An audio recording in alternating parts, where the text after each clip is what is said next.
Mbak, yang kabarnya good bisa kasih reaction, bisa juga chat gitu ya. Masih kerja. Oh, ada yang masih kerja. Hai. Oh, semangat bekerja Kak Rahma. Ada yang bekerja di hari Minggu ini. Oh, semuanya good jempol. Sip, mantap, top, mantap. Oke, oke, oke, oke. Senang sekali melihat semuanya kalau good dan sehat.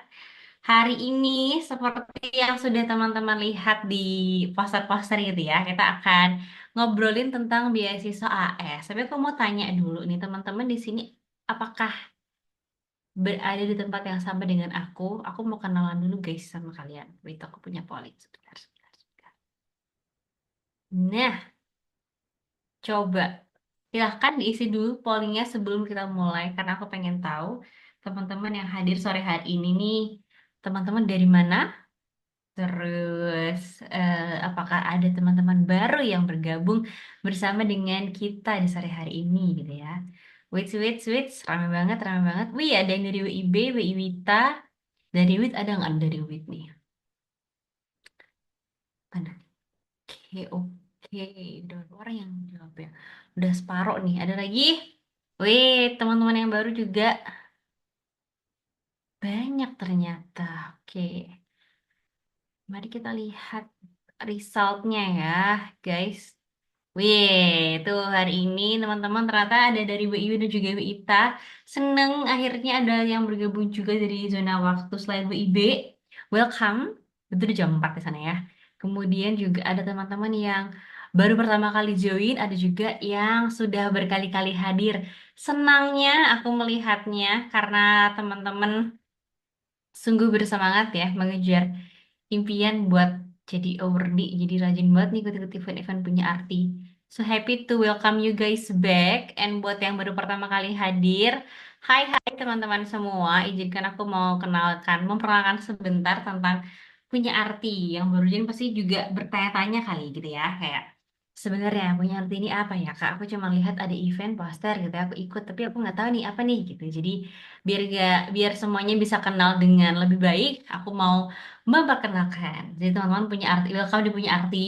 Ini adalah platform saling bantu gitu kita nyebutnya ya. Jadi kita udah ada sejak tahun 2022 membersamai sekitar 150 mentor untuk menolong menti-menti gitu ya. Totalnya udah sampai sekitar 650 menti supaya teman-teman menti ini bisa mendapatkan beasiswa gitu. Jadi kita menghubungkan, makanya kita menyebutnya kita adalah platform untuk saling bantu gitu. Dan ini bukan cuma sekedar karena FOMO ataupun kayak ya biar biar ada kesibukan gitu ya, enggak juga. Tapi memang karena kita melihat beberapa fakta-fakta yang cukup menyedihkan kita yang kami temukan gitu yang akhirnya membuat punya arti itu lahir. Yang pertama adalah fakta bahwa di Indonesia ini ternyata yang menempuh pendidikan tinggi itu sangat sedikit gitu ya, hanya 5%. Dan 90% di antaranya itu tuh tersentralisasi di Jawa gitu. Nah, kami itu pengen banget supaya ada lebih banyak teman-teman yang pertama tahu bahwa kesempatan untuk bisa studi lanjut, kemudian beasiswa itu sangat banyak beragam. Dan yang kedua adalah semakin banyak yang bisa dapetin kesempatan ini tuh tidak cuma teman-teman yang ada di Pulau Jawa, tapi di pulau-pulau lainnya gitu di luar Jawa gitu. Harapannya seperti itu guys. Jadi inilah yang membuat akhirnya punya aku juga lahir dan sampai hari ini ada gitu. Puji Tuhannya ada sudah semakin banyak hal yang bisa kami support untuk teman-teman yang sedang berjuang beasiswa, mulai dari mentoring gratis via web app, kemudian kelas persiapan beasiswa gratis, ada untuk esai, TBS untuk teman-teman yang akan mengambilnya LPDP, dan juga kelas untuk persiapan interview beasiswa. Kemudian kita juga punya mini bootcamp untuk persiapan bahasa Inggris. Lalu ada juga buat teman-teman yang butuh pendampingannya lebih efektif, lebih komprehensif gitu ya, lebih intensif. Nah, itu ada juga dua-duanya untuk yang English test itu nanti digabung dengan mentoring juga, mentoring beasiswa gitu ya, mentoring club. Kemudian ada juga memang yang khusus dedicated hanya untuk scholarship mentoring aja gitu juga ada. Nah, selama kita udah berjalan sampai 2026 ini, bersyukur banget kita sudah menjadi sebuah komunitas dengan teman-teman di dalamnya juga berhasil gitu ya, berkesempatan untuk lanjut studi di kampus-kampus yang ada di seluruh dunia juga di Indonesia juga ada gitu. Kalau di luar negeri tuh banyak sih, ada dari Australia ada, di Amerika ada, di UK, di Swedia, di mana-mana gitu. Jadi welcome community. Semoga kita bisa terus bersama-sama dengan teman-teman untuk saling membantu gitu ya. Dan sejauh ini teman-teman yang kami temukan gitu ketika menemani perjalanan teman-teman yang sedang persiapan untuk beasiswa itu ada salah satu kendala yang sering kita temukan, yaitu bingung gitu. Mulai dari mana ya Kak? Ini aku pengen beasiswa ini, aku pengen apply ini, tapi aku nggak tahu aku harus dari mana mulainya dan bagaimana gitu. Dan ini sebenarnya hal yang sangat sangat wajar gitu, sangat lumrah buat terjadi gitu, apalagi ketika teman-teman sebenarnya belum belum bisa memahami ke sebenarnya aku itu posisinya ada di mana gitu. Dan sebenarnya itu juga sangat lumrah terjadi karena masing-masing orang pun juga punya background yang berbeda, punya timeline yang berbeda, dan juga punya persiapan yang berbeda gitu untuk masing-masing individu gitu. Dan akhirnya di tahun ini gitu ya punya arti bersyukur sekali kita bisa menyediakan sebuah tools baru namanya Scholarship Readiness Score atau SRS kita nyebutnya biasanya. Jadi SRS ini adalah tools yang kita ciptakan buat membantu teman-teman bisa mengukur gitu sebenarnya aku sudah seberapa siap untuk apply beasiswa, dan setelah ini tuh aku harus ngapain. Nah, inilah yang akhirnya lahir gitu ya guys di tahun ini. Di lewat RSSS, RS ini nanti harapannya dari teman-teman pun juga bisa dengan lebih baik menilai, mengerti, memahami gitu ya. Oke, berarti level kesiapanku tuh seperti ini, dan oh habis ini aku harus ngapain, dan juga bisa ngerti persiapan yang paling efektif itu seperti apa gitu. Dan dari kami juga ketika teman-teman udah punya sudah mengerti posisi positioning dirinya seperti apa tuh, ketika teman-teman menghubungi kami juga bisa ngerti oke apa nih bisa kami bantu itu dengan lebih tepat gitu. Jadi harapannya ketika teman-teman sudah mengerti dengan baik, dengan tepat gitu ya, dengan berdasarkan data yang konkret itu segala sesuatunya sudah lebih clear, dan setelah ini ketika akan persiapan itu juga bisa lebih tepat dan juga lebih mantap gitu untuk eksekusinya kan seperti apa gitu. Di punya aku sendiri kita membagi kalau untuk level kesiapan tuh ada 4. Jadi ada yang level 1 tuh untuk awareness dari teman-teman yang memang baru mulai mencari tahu gitu ya. Oke, ada peluang beasiswa apa aja ya gitu tuh. Jadi dan nanti teman-teman itu biasanya akan kita arahkan untuk bisa ikut ikut berbagai macam free event seperti yang teman-teman sedang hadiri hari ini. Lalu ada teman-teman nanti yang juga di level 2 misalnya gitu kan. Oke, sudah punya foundation butuh untuk menguatkan, udah tahu nih, oke aku maunya beasiswa ini gitu. Cuman belum paham lebih dalam tentang bagaimana si beasiswanya itu nanti berarti ada di level 2. Di level 3 itu buat teman-teman yang sudah lebih banyak modal awalnya. Jadi udah ngerti tuh.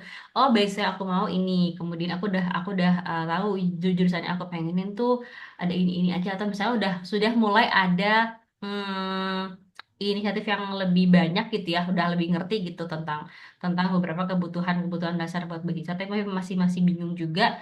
Itu tetap nanti tapi teman-teman nanti akan biasanya ada di level 3 tuh, berarti teman-teman akan membutuhkan persiapan yang lebih terstruktur tapi modal awalnya udah punya gitu, gampangannya gitu ya. Untuk level 4 itu buat teman-teman yang memang sudah ready banget, sudah siap, sudah tinggal apply gitu sih, gambarnya seperti itu. Nah, nanti buat teman-teman yang ingin mencoba SRS, aku bakal share linknya di kolom komentar. Nanti ini bisa bisa di screenshot juga kalau nanti misalnya teman-teman pengen tahu, oke Kak, aku pengen tahu sebenarnya berarti aku sudah sesiap apa ya? Nanti silahkan dipakai. This tools anyway, it's free guys.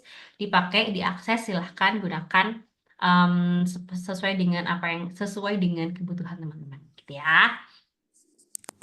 Oke, itu dia. Dan buat teman-teman yang sudah hadir sore hari ini, kita akan mulai eventnya sebentar lagi. Tapi sebelum itu aku harap kita bisa mensepakati bersama 5 kode etik ini gitu ya. Yang pertama, aku mengajak semuanya untuk mari saling menghormati, bersikap sopan dan juga interaktif.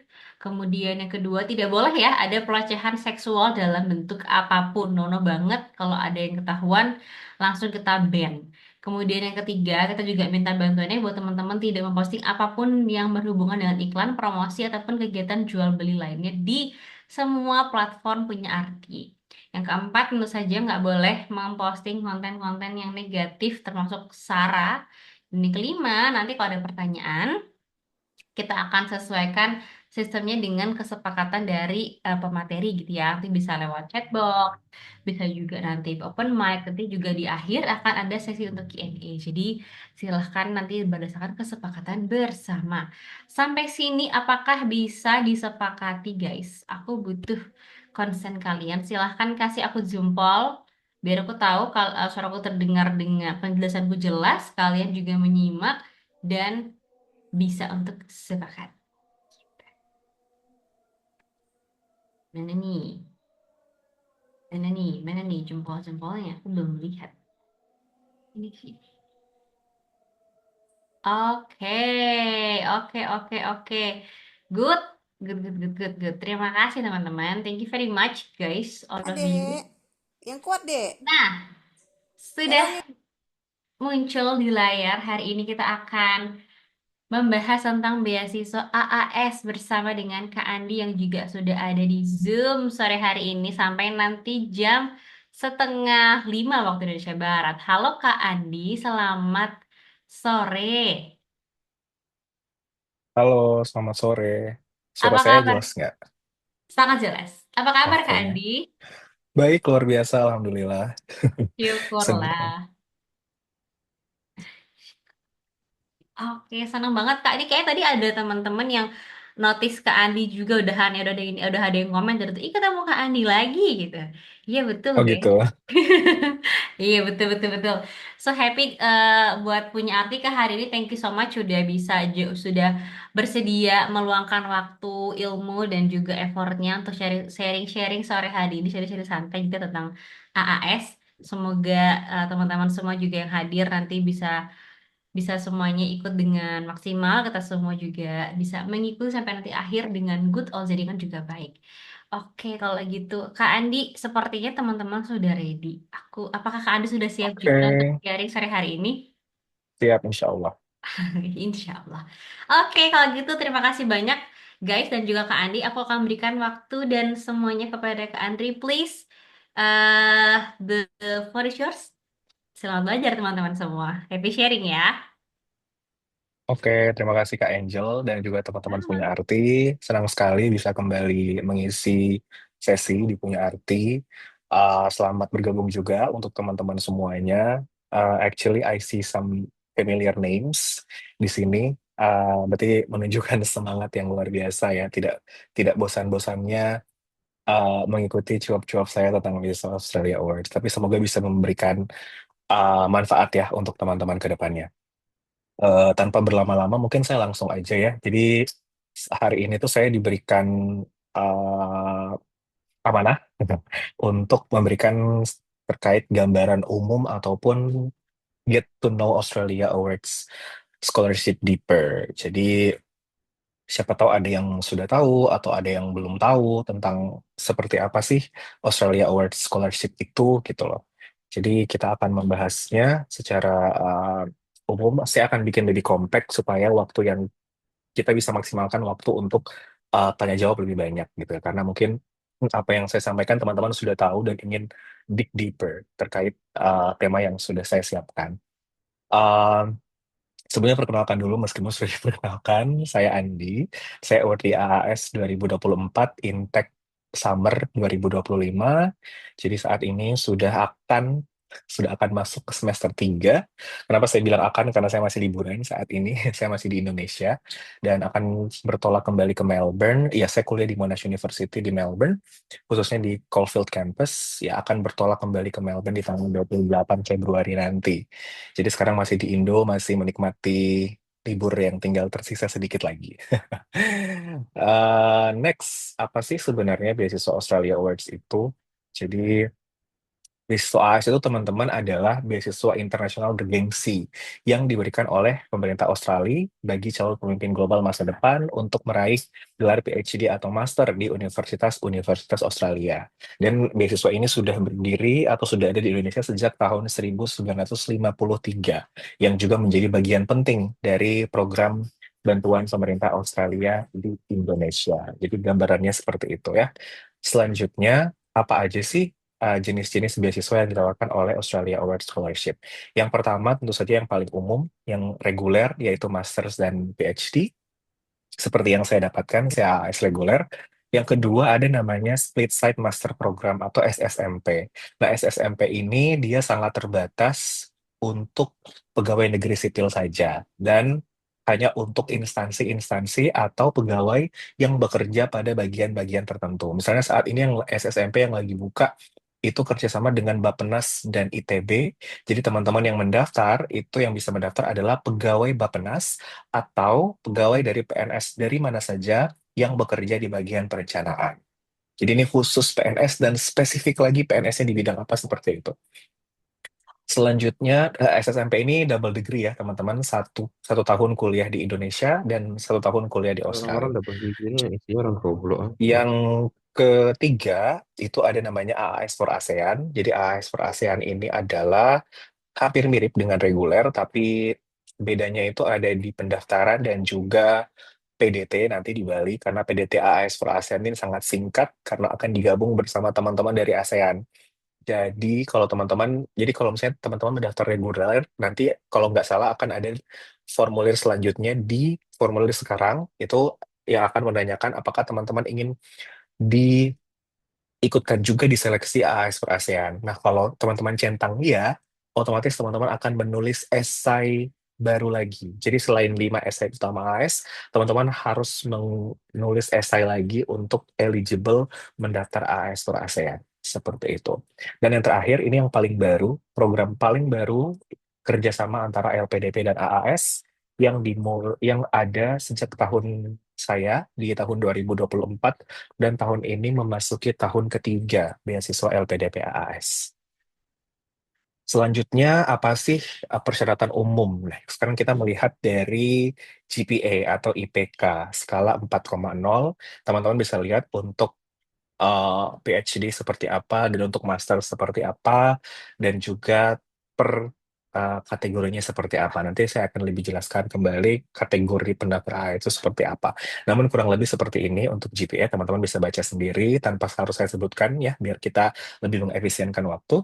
Selanjutnya, jadi teman-teman tidak perlu, kalau saya lihat tidak perlu IPK 3,5. 3,0 tuh paling paling tinggi ya. Jadi tidak ribet ya. Jadi seperti itu. Selanjutnya, nah ini yang saya bilang tadi, targeting of awards. Jadi ada dua uh, kategori yang akan eligible untuk Australia Awards. Ada target dan non-target kategori. Kita bahas dulu targeted kategori. Targeted kategori itu ada dua. Yang pertama, equity targeted group. Nah, equity targeted group itu dibagi lagi menjadi tiga bagian. Yang pertama, persons with disabilities. Yang kedua, women from disadvantaged backgrounds. Ini women from disadvantaged background terbagi lagi atas beberapa bagian. Dan juga people from equity targeted province. Jadi seperti saya kemarin mendaftar lewat kategori equity targeted group from equity targeted province. Jadi teman-teman bisa lihat di sini provinsi-provinsi yang menjadi sasaran pemetaan beasiswa Australia Awards. Jadi betul kata Kak Angel tadi ya, yang 5% masyarakat Indonesia pendidikan tinggi dan 90 sekian persennya ada di Jawa.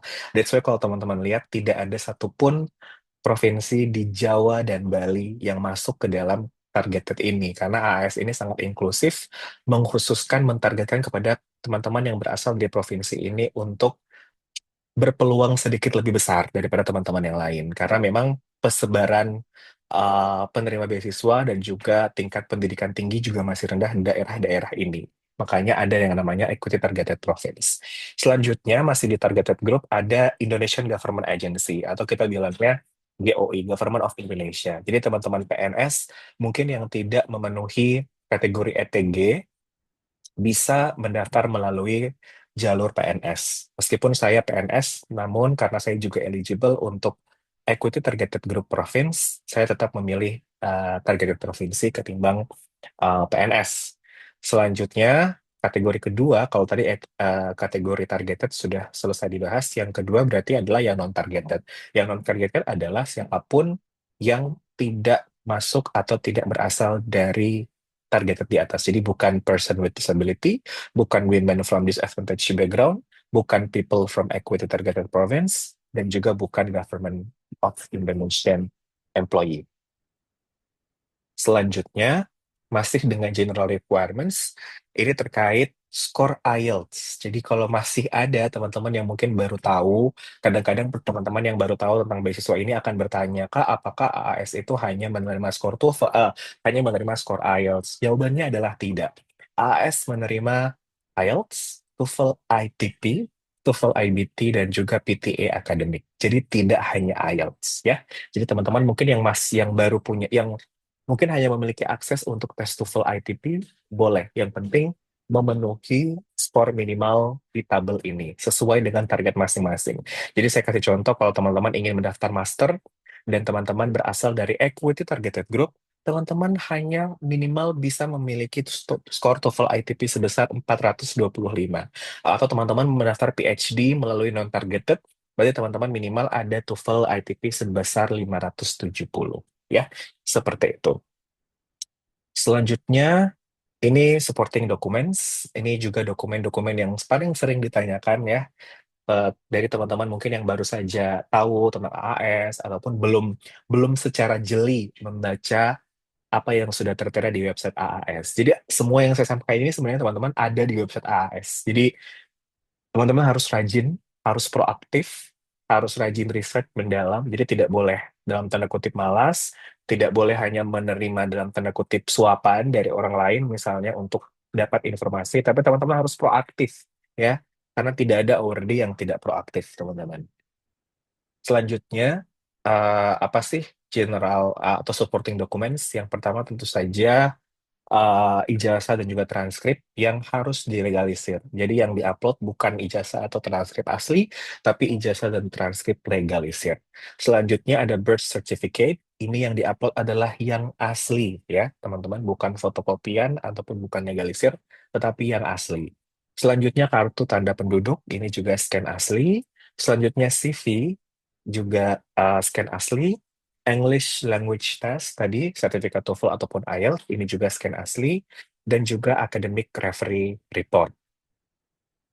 Nah, ada beberapa yang spesifik untuk yang pertama, applicants for the Masters by Coursework Awards.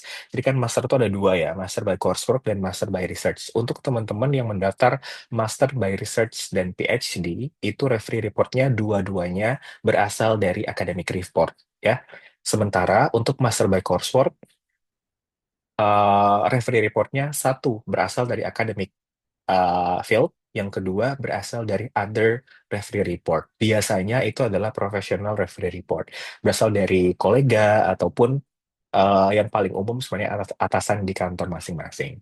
Selanjutnya untuk pendaftar PhD, ini highly desirable untuk PhD applicants untuk mencantumkan letter of support from Australian University yang dimana supervisornya sudah menunjukkan ketertarikan ataupun sudah bersedia untuk menjadi pembimbing disertasi teman-teman untuk PhD di kampus tersebut. Dan ada dua lagi uh, spesifik dokumen untuk TOI, teman-teman yang dari PNS. Jadi meskipun misalnya teman-teman mendaftar dari ETG provinsi, tapi kalau teman-teman statusnya PNS, ini wajib hukumnya dipenuhi. Ini tidak opsional untuk teman-teman yang berstatus sebagai PNS, termasuk saya. Jadi harus ada NAD atau Nominating Agency Declaration. Ini minimal ditandatangani oleh pejabat eselon 2 setempat, jadi tidak boleh di bawah eselon 2. Apakah boleh eselon 1? Boleh, karena minimalnya eselon 2.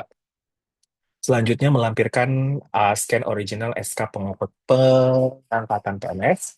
Dan untuk teman-teman yang mau apply melalui jalur targeted, bisa meletakkan supporting dokumen seperti SK PNS, KTP from the Equity Targeted Province. Jadi kalau teman-teman ingin mendaftar E3 provinsi, pastikan KTP teman-teman berasal dari provinsi tersebut. Dan sangat tidak disarankan teman-teman mengganti KTP hanya untuk mendaftar Australia Awards. Jadi memang yang sudah berasal dari situ dan tinggal di situ. Juga surat-surat yang mengkonfirmasi bahwa teman-teman adalah people with disability ataupun women from disadvantaged background.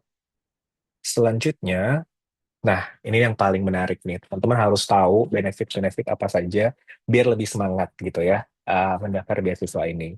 Jadi kalau teman-teman biasa lihat award-award itu apa namanya posting bahwa beasiswa AS ini beasiswa yang anti diskriminasi dan juga sangat-sangat uh, royal kepada para penerimanya karena sebanyak ini benefit-benefitnya. Yang pertama tentu saja tuition fees atau uang kuliah teman-teman itu sudah tidak perlu dipikirkan karena itu akan go directly to the university account. Terus yang selanjutnya ada PDT atau Pre-Departure Training, semuanya akan PDT di Bali. Ini lama PDT-nya akan sangat bergantung dengan kemampuan bahasa Inggris teman-teman. Saya waktu itu dapat PDT selama 6 minggu di Bali. Selanjutnya, setelah PDT, jadi PDT ini namanya Pre-Departure Training, itu kita di Bali, di ILF Bali, itu sudah seperti kuliah di Australia, karena memang pengajarnya adalah langsung native, either from Australia or from British country. Um, jadi kita belajar, kita reading, kita listening, kita speaking, kita presentasi, kita bikin poster, kita academic writing, dan pastinya jalan-jalan ya. Karena ngapain kita di Bali kalau kita nggak jalan-jalan. Dan setelah pre-departure training, kita juga punya IAP. Ini kalau PDT itu adanya di Indonesia. Nah, IAP ini sebenarnya mirip-mirip PDT, tapi tempatnya ada di Australia.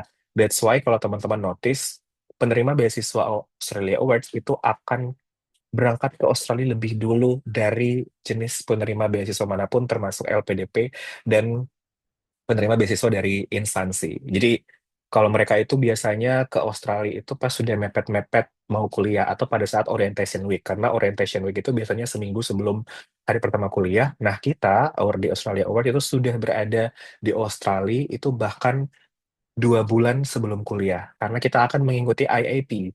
IAP ini apa namanya? Introductory Academic Program. Ini benar-benar seperti PDT, tapi sudah lebih fokus ke kampus masing-masing.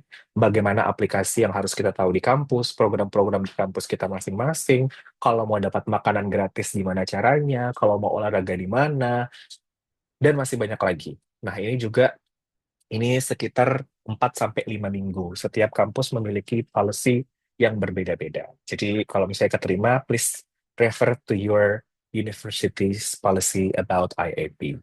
Selanjutnya ada tiket pesawat PP. Jadi tiket pesawat PP ini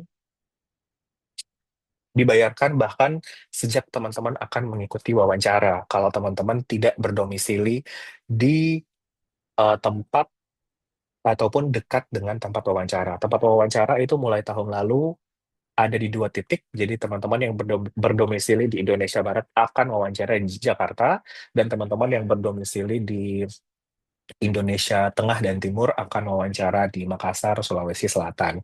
Itu sudah mulai dibayarkan tiket pesawatnya dengan sistem reimbursement.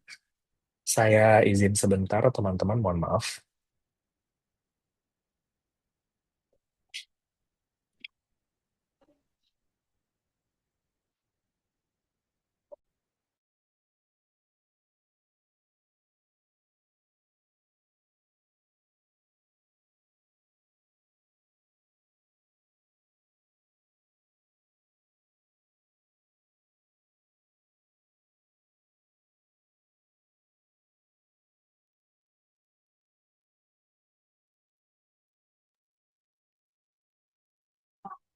Oke, maaf teman-teman, saya kembali share ya. Uh, Oke, jadi tiket pesawat ya sudah dibayarkan sejak kita mengikuti wawancara. Bahkan sebelum kita menjadi awardee pun kita sudah dibayarkan. Juga tiket pesawat PDT karena kita akan PDT di Bali, jadi tiket pesawat PP juga akan dibayarkan dengan sistem reimburse. Dan yang tidak reimburse itu adalah tiket kita ke Australia. Itu langsung diberikan dari pihak Australia Awards. Dan reuni, nah ini yang sangat menarik teman-teman, ini adalah fasilitas yang sudah saya gunakan saat ini. Jadi tiket reuni ini namanya Reunion Airfare, jadi akan eligible untuk para awardee yang belum berkeluarga atau sudah berkeluarga tapi tidak membawa keluarganya ke Australia dan memiliki masa studi minimal 2 tahun. Nah, karena master saya 2 tahun jadi dan saya belum berkeluarga, jadi saya eligible untuk pulang ke Indonesia dan balik lagi ke Melbourne dengan dibiayai penuh oleh Australia Awards. Jadi tiket saya pulang pergi itu dibiayai oleh Australia Awards. Ya. Selanjutnya pastinya stipend pada saat kuliah dan pada saat PDT. Jadi stipend ini tidak hanya nanti teman-teman di Australia, tapi ketika teman-teman sudah mengikuti pre-departure training di Bali, teman-teman sudah akan mendapatkan stipend setiap bulan dengan sistem pro rata ya, atau dihitung harian. Selanjutnya student dan dependent visa. Jadi teman-teman yang memiliki keluarga uh, sisa teman-teman dan spouse atau anak itu akan dibayarkan oleh Australia Awards. Juga termasuk asuransi kesehatan, namun untuk asuransi kesehatan yang dibayarkan hanyalah awardee, keluarga dan dependent itu harus dibayar menjadi tanggung jawab pribadi masing-masing awardee. That's why di sini teman-teman yang wajib memiliki simpanan uang untuk bisa menjadi bekal teman-teman berangkat ke Australia. Selanjutnya establishment allowance. Establishment allowance ini adalah uang pertama yang kita dapatkan setibanya kita di Australia, biasanya 2 sampai 3 hari kerja ketika kita tiba di Australia. Namanya establishment allowance. Jadi we use this kind of money to establish ourselves in Australia. Jadi kita mendapatkan sebesar 5.000 Australian dollars. Berapa banyak itu? Silakan teman-teman cari tahu sendiri. Selanjutnya ada namanya supplementary academic support. Ini kita dapat sekitar 500 Australian dollar setiap semester, bisa kita gunakan untuk apapun academic support. Apakah kita membutuhkan tutor atau kita membutuhkan dana ini untuk pergi konferensi. Teman-teman saya beberapa sudah menggunakan ini, mereka pergi konferensi ke India, ke Jepang, ya.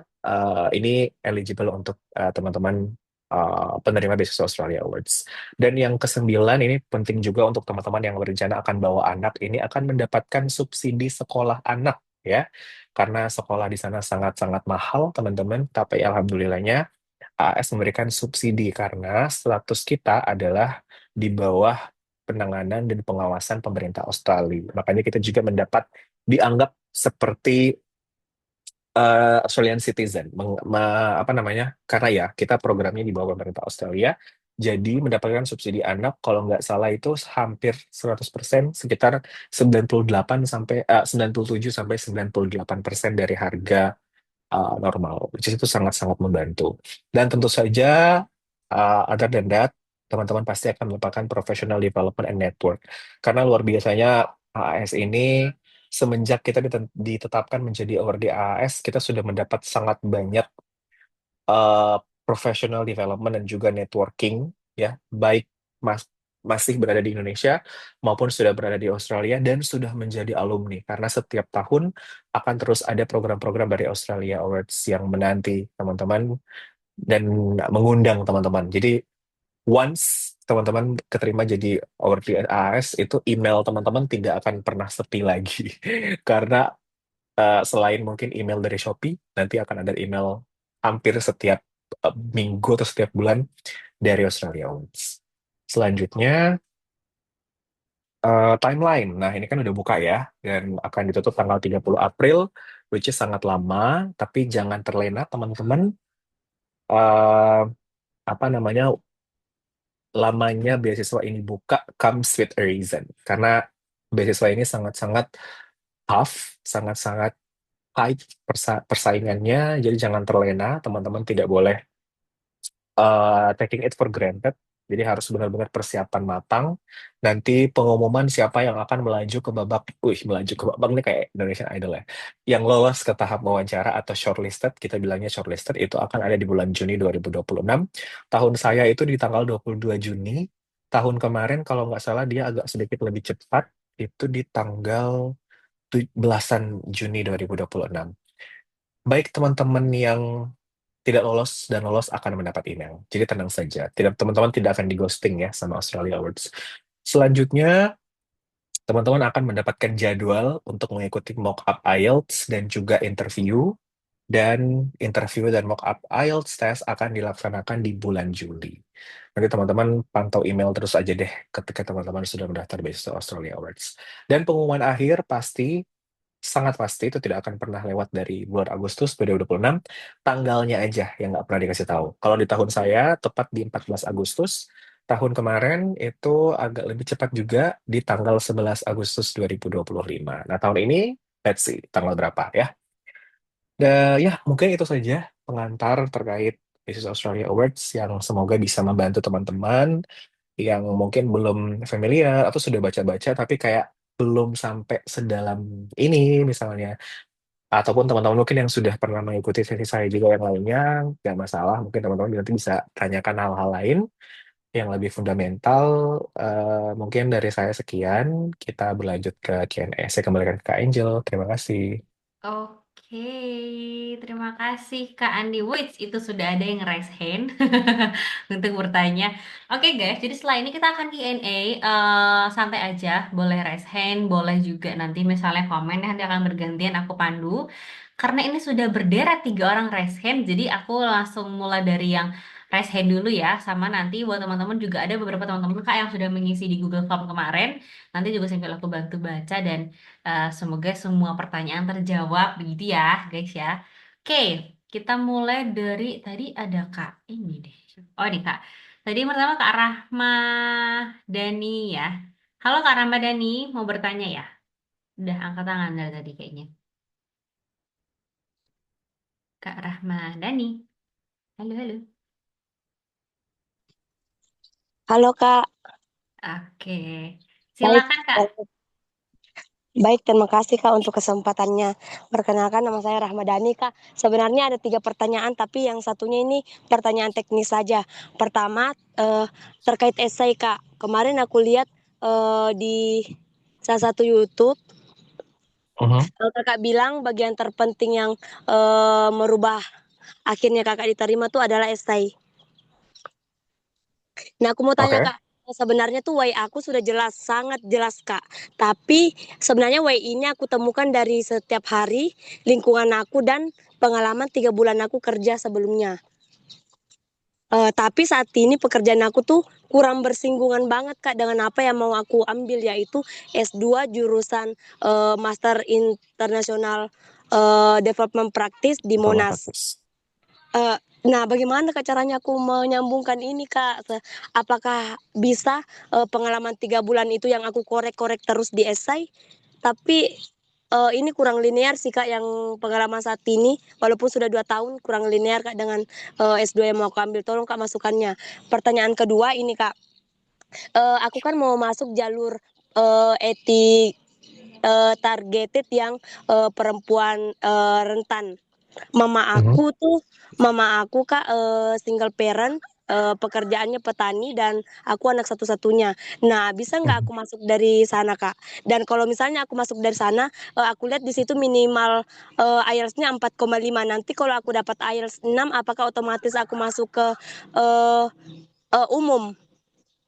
Itu pertanyaan Mhm. teknisnya. Yang ketiga ini terkait rekomendasi Kak. Rekomendasi untuk jalur S2 yang coursework itu kan harus 2 rekomendasi ya, satu akademik dan satu Mhm. profesional.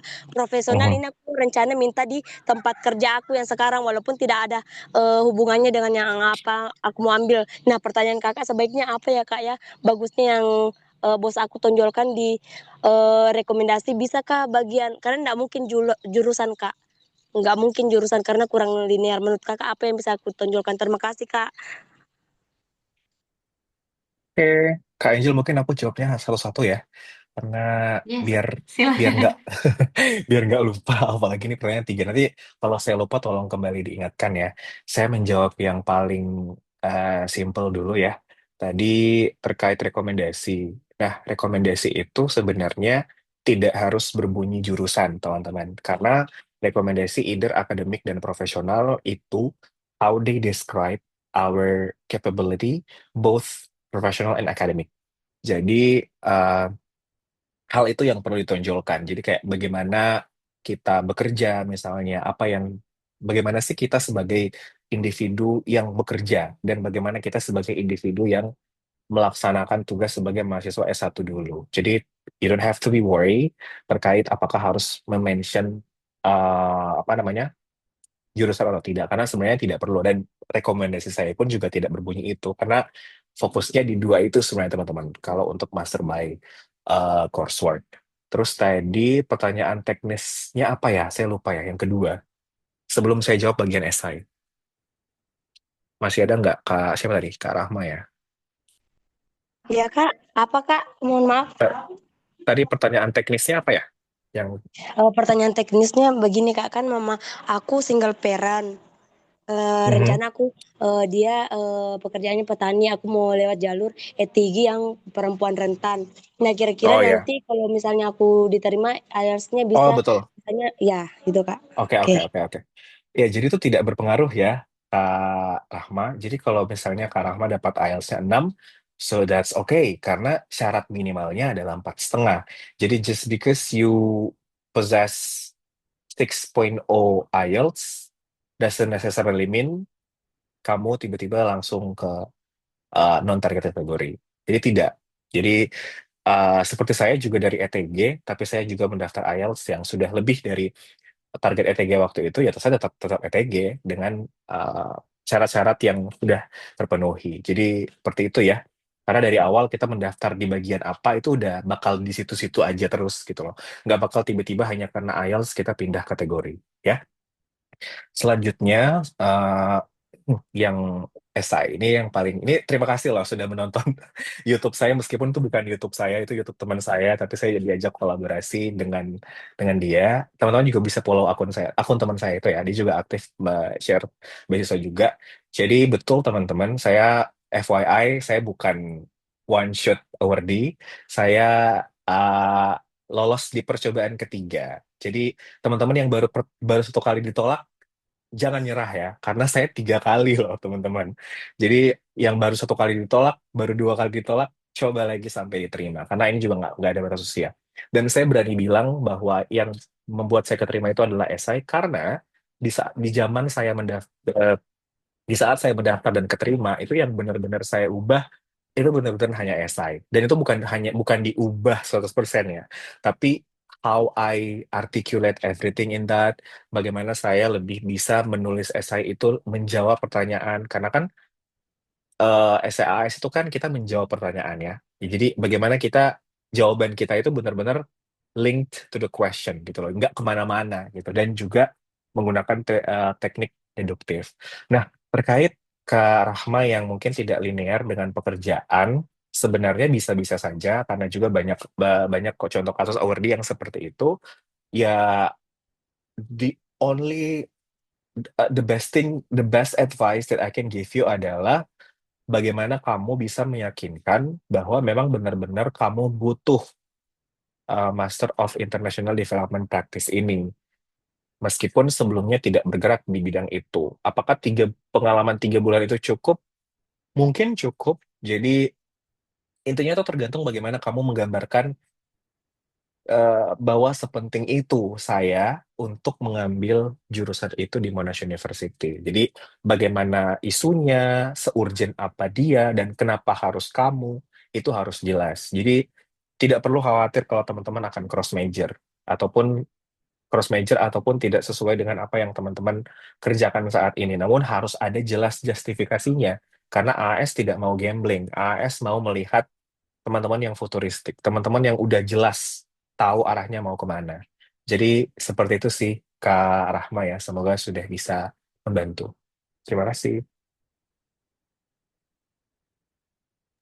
Oke, semoga terjawab ya Kak Rama. Kalau iya kasih jempol ya. Kayak tadi sambil aku juga mungkin sedikit menyinggung Kak Andi, karena tadi banyak pertanyaan dari teman-teman itu juga yang berhubungan em, sama second master degree, kemudian Oke. juga untuk esai gitu. Ada tadi yang bertanya gimana kalau dia mau apply tapi pakai esai yang sama seperti tahun lalu gitu. Semoga sudah terjawab juga tadi dari Kak Andi bilang ya guys ya. Kemudian Mhm. tentang second master Kak Andi banyak nih tadi di chat juga ada yang nanya. Chat. eh yang di attach itu ijazah nilainya S2 terakhir atau S1 dan S2. Itu yang pertama. Kemudian apakah itu lalu dari form kemarin juga ada yang bertanya untuk second master itu boleh atau enggak? Boleh ya guys ya. Gitu cuma nanti ini yang teknisnya coba silakan dijawab ke Adi tadi untuk ijazah dan transkrip nilai. Oke, jadi second master boleh, teman-teman, tapi teman-teman akan punya tugas lebih besar untuk meyakinkan panelis untuk kenapa teman-teman dibiaya lagi S2 lagi, ya. Dan ini menurut pengalaman teman saya yang juga kebetulan second master di Australia Awards, yang dia sampaikan adalah second masternya tidak boleh jomplang dari master sebelumnya. Jadi misalnya teman-teman master sebelumnya master of counting, terus tiba-tiba teman-teman mau ngambil master of disaster management. Nah, itu sangat jauh, itu tidak diperbolehkan. Yang bisa seperti ini, teman saya itu S2-nya di Indonesia, pendidikan, intinya tentang pendidikan. Kalau tidak salah pendidikan bahasa S2-nya, dan second master lagi di Australia mengambil applied linguistic karena fokusnya mau lebih ke applied linguistic, tapi itu tidak jauh dari pendidikan bahasa Inggris karena dia kebetulan adalah guru bahasa Inggris. Jadi seperti itu ya teman-teman. Dan apa yang di-attach, ya tentu saja yang di-attach tidak boleh ijazah S2. Karena kalau teman-teman meng-attach ijazah S2, it means teman-teman akan apply untuk PhD. Jadi kalau mau apply untuk S2 lagi, ya cukup S1 saja yang dicantumkan. Seperti itu ya.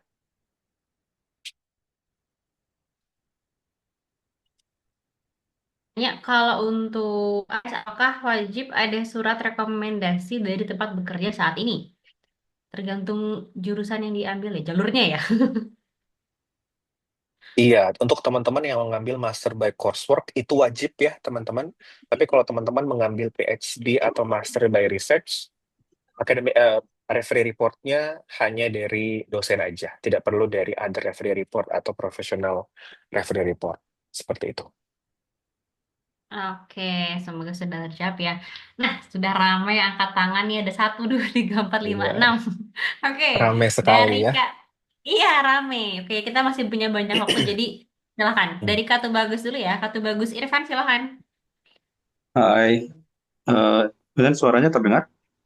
Iya, Jelas terdengar sekali. Kak Bagus. Alright, thank you, Kak Andi, for sharing. Just one quick questions. I've graduated from a university quite a long time, about 6 years, and it's quite difficult to reach the professors to get the recommendations.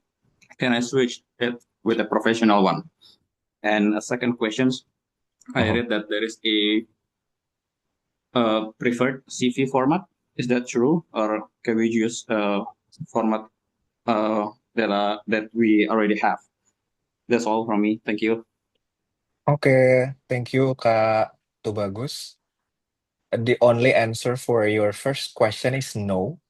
So you cannot substitute the academic, no, yeah, the academic report to the professional one because it is mandatory. So either you apply for the master by coursework or master by research, you have to be at least possessed one academic referee report. Jadi tinggal bagaimana dari Kak Bagus, bagaimana meng-approach dosen-dosen, tidak harus supervisor ya. Jadi dosen-dosen yang sekiranya mampu menggambarkan performa akademik kamu pada saat studi sebelumnya. Jadi tidak bisa disubstitusikan dengan dua-duanya professional referee report. Yang kedua, tadi apa ya? Oh, apa ya tadi? Sorry. Preferred CV format.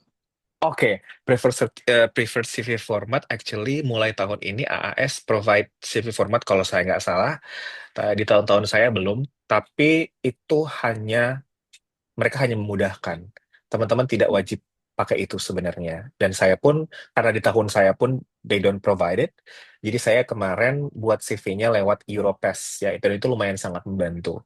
Ini saya bantu ketik ya kalau teman-teman belum tahu. Jadi di website namanya Europass.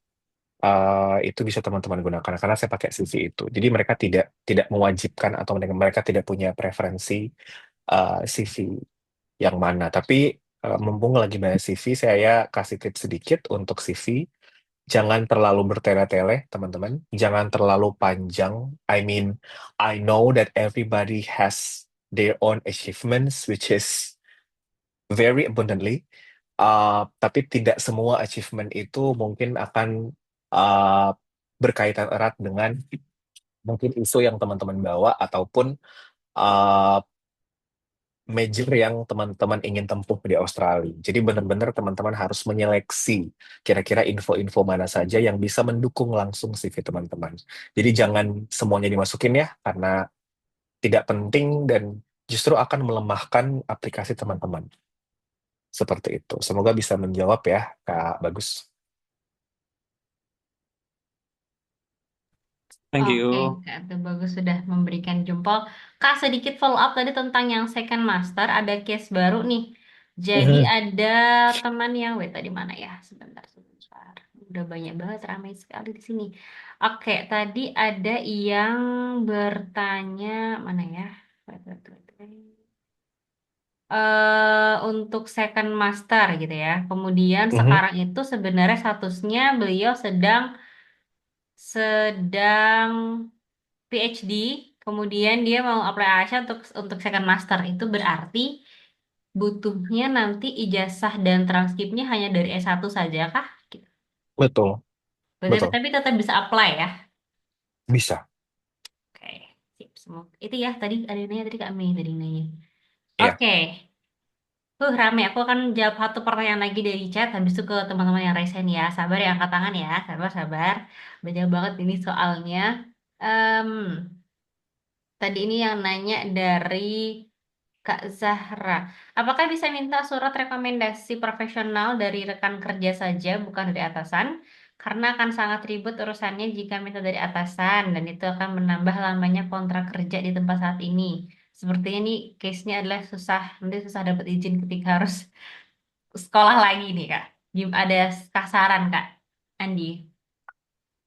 Eh, Mohon maaf jika saya terdengar tidak ramah, tetapi everything comes with the price.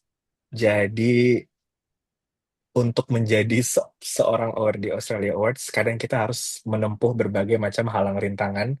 Saya berada di sini tuh bukan perjalanan yang mulus, teman-teman.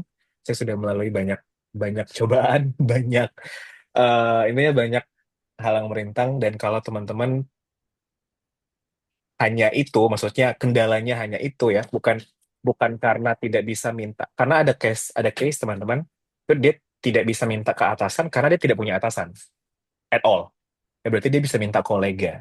Tapi kalau teman-teman yang notabene punya atasan, tapi tidak mungkin akan minta ke teman karena mungkin atasannya agak susah, ya saran terbaik dari saya dicoba aja dulu teman-teman. Karena jangan sampai takutnya, karena Australia Wars ini mereka sangat strict ya. Mereka bahkan akan melakukan background checking kalau if necessary. Jadi kalau misalnya ketika teman-teman dicek backgroundnya dan tidak memenuhi syarat, misalnya hanya karena sebuah surat referee report, teman-teman bisa kemudian tidak lolos ataupun dibatalkan awardingnya misalnya. Jadi kalau bisa ya diusahakan dulu, teman-teman. Kalaupun misalnya setelah diusahakan tidak bisa, maka yang bisa menjawab pertanyaan ini sebenarnya adalah langsung kepada pihak AAI. Teman-teman nanti bisa menghubungi Australia Awards langsung, nanti akan saya share nomornya ke Kak Angel, nanti Kak Angel yang forward ke teman-teman, yang teman-teman bisa hubungi langsung ketika mendapatkan kendala teknis yang even awardee pun tuh nggak akan ada yang bisa jawab atau nggak berani jawab, karena yang akan menentukan teman-teman lanjut ke tahap selanjutnya adalah mereka. Jadi tapi kalau case-nya seperti tadi, ya teman-teman saya sarankan harus berjuang, karena case teman saya juga ada seperti ini teman-teman. Dia sudah awardee dan dia sudah ada jadwal PDT, tapi dia mau mundur karena kontraknya masih ada. Jadi kalau kalau dia mau PDT di hari tersebut, dia harus resign dan dia harus bayar penalti ke kantornya tersebut. AS tidak mengizinkan untuk perpindahan PDT. Maka yang diambil teman saya adalah resign dan bayar penalti. Because it is what it is. It is what it takes gitu loh teman-teman kadang-kadang. Karena AS tuh mau ketika teman-teman choose you, you have to make them as a top priority. Ketika teman-teman sudah menjadi awardee ataupun sedang memperjuangkan itu, ada baiknya teman-teman memperjuangkan itu sebagaimana mestinya. Kalau memang teman-teman ingin sekali mendapatkan beasiswa Australia Awards. Jadi seperti itu ya, teman-teman. No offense. I have to be very, very um, jujur gitu untuk teman-teman. Terima kasih. Oke, thank you Kak Andi. Tadi buat kakak, kak siapa tuh namanya ya, semangat silahkan diputuskan dulu ya. Lalu, oke, yang raise hand, Kak Kia, silakan Kak Kia. Tadi siapa dulu ya? Sorry kalau ada yang ke switch duluan, tapi semua akan dapat bagian. Kak Kia silakan. Oke, thank you Kak. Hai Kak Andi, aku mau nanya beberapa pertanyaan, mungkin agak banyak. Yang pertama, aku mau nanya tentang jurusan terlebih dahulu. Em, ada nggak sih jurusan yang mungkin lebih tinggi chancesnya untuk diterima? Karena kebetulan aku juga berminat pengen ngambil strategi communication, tapi beda kampus. Nah, tapi aku tuh bukan dari targeted group, dan kalau di fields yang diprioritaskan tuh nggak straight up sesuai gitu. Aku nggak tahu apakah ini nanti dari AS-nya akan melihat apa yang aku propose itu desirable atau enggak. Kalau yang aku lihat sendiri kan priority fields-nya yang 2024 sampai 2028 tuh strong, yang bisa aku sangkutkan adalah strong institution, um, terus democratic strengthening sama GETSI, karena kebetulan aku kerjanya di NGO yang bekerja di bidang tersebut gitu ya, di youth dan keberagaman, toleransi dan teman-temannya lah, kadang demokrasi juga gitu. Nah, Oke, kalau sorry Mm-mm. Kak, sebelum lanjut, Yes, karena yes. tadi bilangnya pertanyaannya banyak, kalau memang banyak, you have to make it straightforward, karena Oke, masih ada orang yang antri, atau kalau kamu nggak bisa straightforward, disimpan dulu selebihnya di akhir kalau ada kesempatan, karena oke, oke. we have to be fair. Sorry, Oke, oke. So, next, ya. this is my main question sih, kalau Mhm. misalnya bisa dijawab terlebih dahulu, dan kalau Ya. misalnya ada angle, misalnya tips and trick dari kakak, karena Mhm. kebetulan jurusannya sama, would be very Mhm. appreciated. Itu aja dulu, thank you. Oke, berarti yang terkait ini ya, sebenarnya uh, Kak siapa tadi? Ya, kakak yang tadi sebenarnya sudah menemukan beberapa uh, field area yang cocok ya dengan apa yang sudah ditentukan oleh AS dari 2024 sampai 2028. Tinggal nanti di narrow down lagi karena hanya bisa pilih satu ya. Itu dari tadi strong institution atau GETSI atau tadi yang satu saya agak kurang lupa karena ingat teman-teman, priority field area itu bukan jurusan. Jadi, ketika ada jurusan yang bunyinya tidak ada sama sekali di priority field area, it doesn't really matter, teman-teman. Karena itu bukan jurusan. Itu lebih ke, kalau dari aku mungkin menganggapnya itu lebih ke isu, teman-teman, atau main problem, atau apalah. Yang penting itu bukan jurusan. Karena nggak ada juga yang namanya jurusan GETSI di Australia ya. Karena nanti kita akan harus mencari sendiri. Kita yang harus mengaitkan sendiri. Saya kasih contoh dengan kasus-kasus saya, meskipun akan agak berbeda karena priority field of study di tahun saya itu sudah ganti ya. Mulai dari di 2024 itu diganti 2005. Nah, saya kan strategi communication, tapi saya mengambil waktu itu priority development areanya adalah health security. Dan setelah health security itu saya tarik ke bawah di priority field of study-nya adalah human resource development. Kenapa? Karena saya ingin mengambil Stratcom untuk bagaimana bisa menyusun program-program di kantor saya yang bisa menargetkan ke remaja. Karena uh, isu utama saya waktu itu adalah child marriage yang sangat berhubungan erat dengan stunting. Jadi dapat secara health-nya dan juga secara human resource development-nya. Karena komunikasi yang ingin saya lakukan tujuannya adalah untuk membangun sumber daya manusia di mana itu adalah remaja-remaja di beberapa tempat. Jadi seperti itu. Jadi kalau mau bilang jurusan tuh nggak ada sebenarnya kayak jurusan yang diprioritaskan seperti beasiswa sebelah misalnya ya.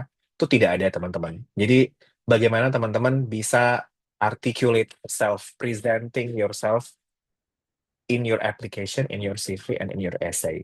Jadi udah bener tuh tadi Kak, aduh aku lupa, Kak Kia ya. Kak Kia tadi udah bener, udah dapat tiga, tinggal nanti digali lebih dalam lagi. Dari tiga ini kira-kira satu yang paling melekat tuh yang mana? Apakah Getsi atau Strong Institution atau yang satunya lagi tadi? Seperti itu. Semoga cukup membantu ya, Kak Kia.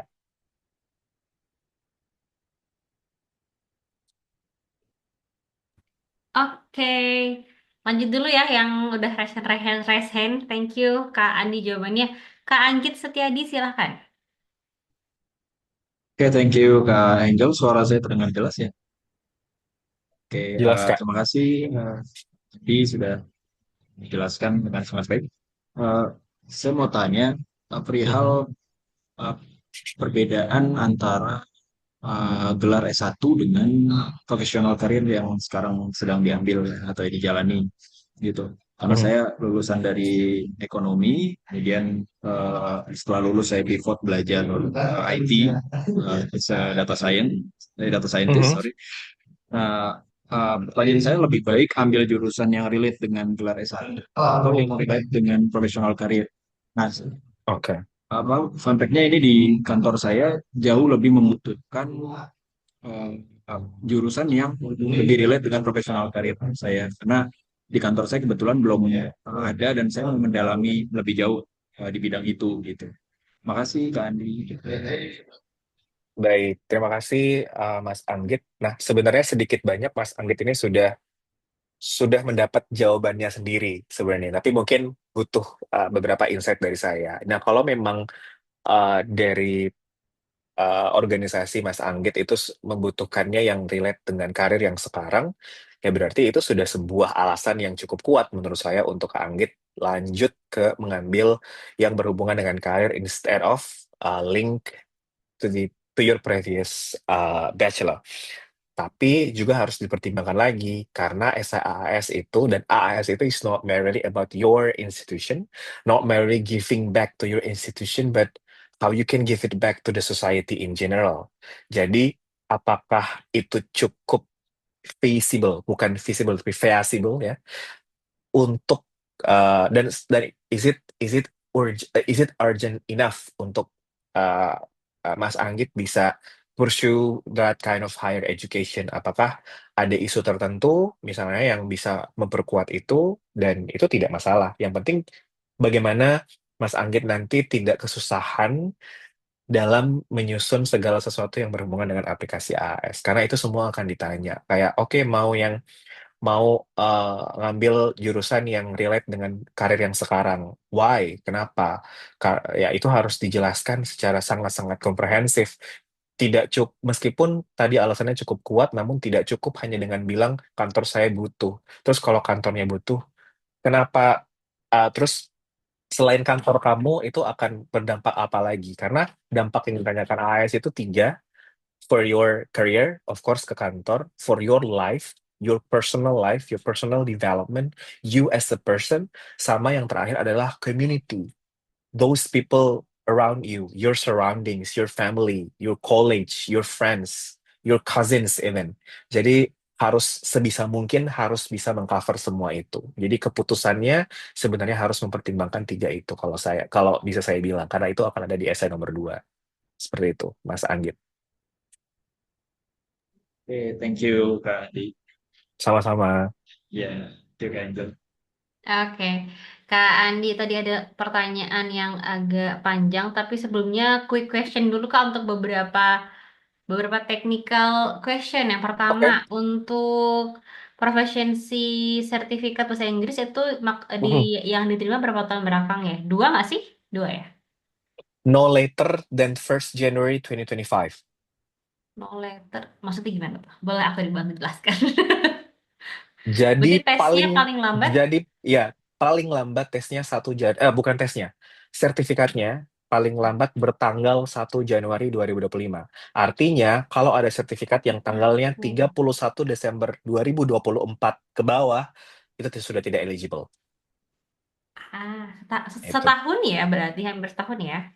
Iya, karena sekarang kebijakannya adalah itu masih akan berlaku ketika teman-teman akan berangkat ke Australia, which is 2027. Gitu. Oke, oke, oke. Alright, lalu tadi ada yang sudah resen tapi belum bertanya, belum diberi kesempatan, udah ngechat lagi. Ada ngechat di sini jadi aku bantu bacain. Untuk question number one di esai gitu ya. Ada data yang Mhm. menunjukkan urgensi isu kita apakah harus dalam bentuk hasil penelitian sebelum mendaftar atau bisa based on our experience aja. It could go both ways.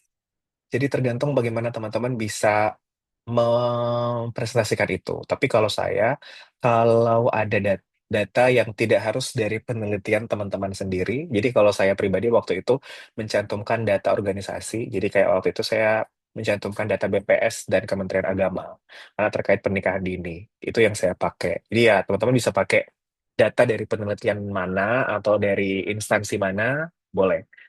Kalaupun tidak ada, bisa dari pengalaman pribadi. Yang penting teman-teman bisa menjelaskannya dengan baik, gitu loh. Yang penting itu membuktikan bahwa ini datanya berarti sifatnya adalah apa sih empiris gitu loh. Karena teman-teman yang mengalaminya langsung, and that's good. It means teman-teman bersentuhan langsung sangat erat dengan isu tersebut. Jadi it could go both, tapi kalau ada angka yang bisa dipresentasikan itulah sangat lebih lebih jauh lebih bagus lagi menurut saya. Oke, thank you Kak. Semoga menjawab. Lagi pertanyaan nggak teknikal sih, agak satu lagi nih. Apakah selesai pendidikan wajib kembali ke Indonesia dan harus mengabdi katanya 2N+1 atau boleh ke negara Aussie ataupun negara lainnya? Setelah ini nanti bisa Kak Nanda buat permik ya. Silakan Kak Andi. Jawabannya wajib keluar dari Australia dan tidak boleh kembali ke Australia untuk menetap lama selama 2 tahun setelah studi. Jadi tidak ada 2N+1 ya. Itu mungkin kebijakan PNS di Indonesia. Itu pun sudah tidak ada menurut saya. Jadi kalau dari AAS 2 tahun, teman-teman. Jadi harus meninggalkan Australia. Kalau mau Oh, kembali lagi ke Australia, boleh. oke, thank you Kak Andi. Silakan Kak Nanda.